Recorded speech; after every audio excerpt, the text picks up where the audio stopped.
Hey everybody, it's Leero from Leero Gaming, and in today's Baldur's Gate 3 guide, we are going to take a look at my top 5 skills in Baldur's Gate.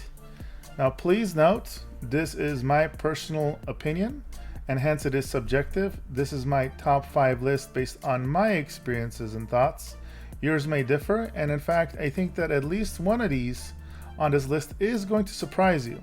Would love to hear your feedback in the comments section.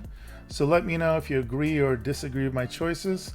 And of course, I'd love to see what your guys' top 5 skills are in the game to see if they're similar to mine or not. Now, without further ado, let's go ahead and take a look at my top 5 skills in Baldur's Gate 3.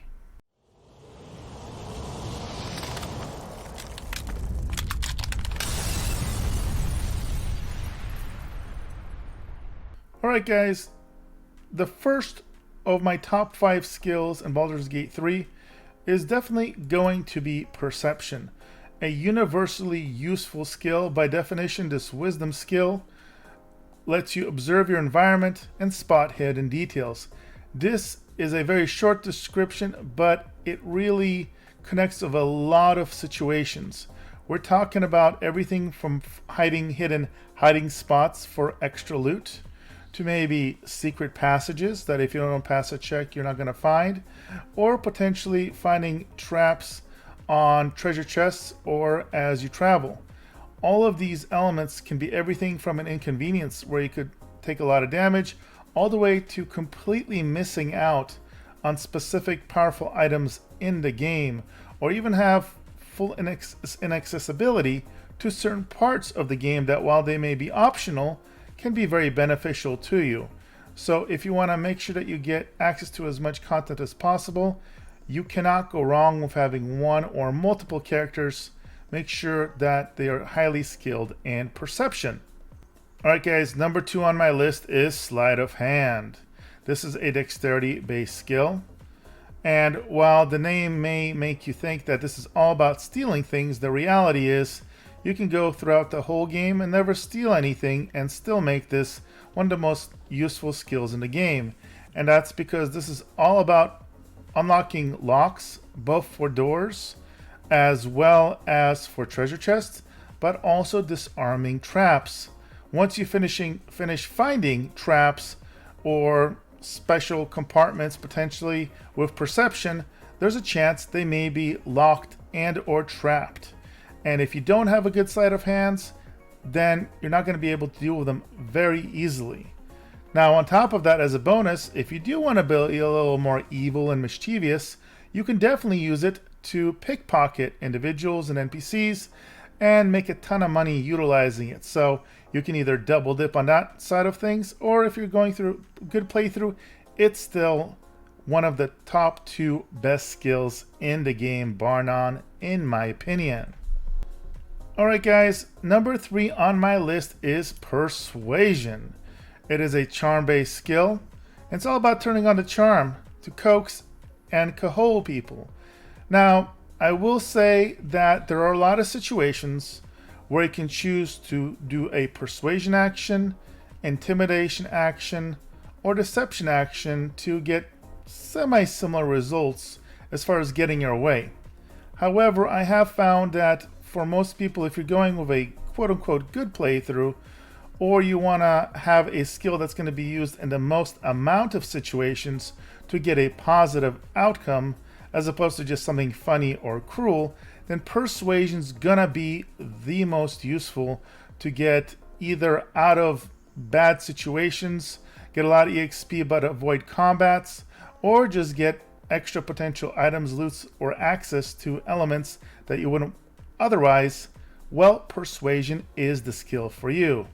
Now, of course, if you're purposefully trying to play a deceptive or evil playthrough, then you may completely ignore this and choose deception or intimidation instead, but I believe most people are going to be playing more good playthroughs, and so Persuasion does take the cake here, and I do believe it earns a spot as the 3rd most useful skill on this list.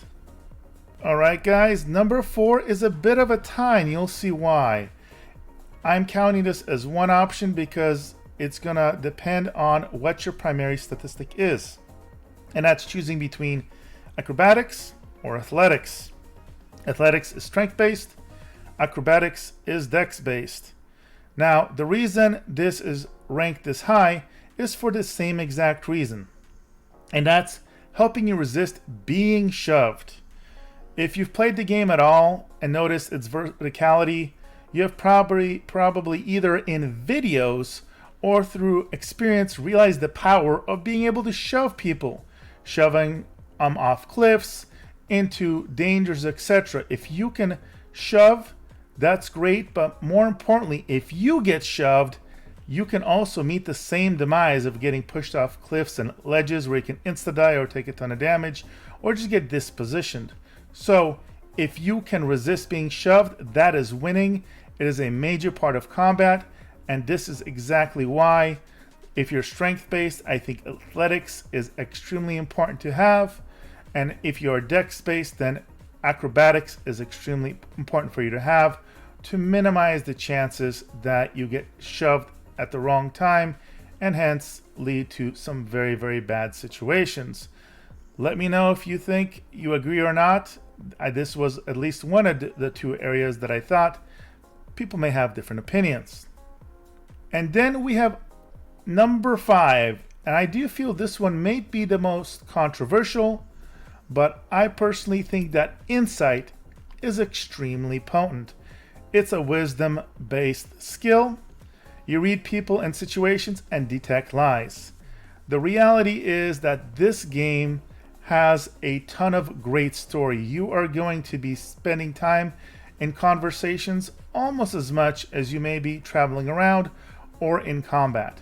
And it's amazing how many times you may get opportunities that come up where insight may be useful. It's definitely not on the same level as persuasion, but I definitely found more insight situations from my experience than random nature or religion checks, investigation checks, etc. So unlike those situations here, you can find out kind of the truth behind people's thoughts, and that can lead to other conversational options that kind of combine to get you a better overall result. Alright guys, so there you have it. My top 5 skills with an asterisk in BG3. Let me know your thoughts in the comments below. Do you agree, disagree? Let me know your thoughts if you think I missed one out that should have been on this top 5 list, and which one would you replace? Of course, if you enjoyed the content, make sure to drop a like. If you want to see more videos from me, make sure to subscribe. And as always, guys, thank you for all your support, and I'll see you guys in the next video.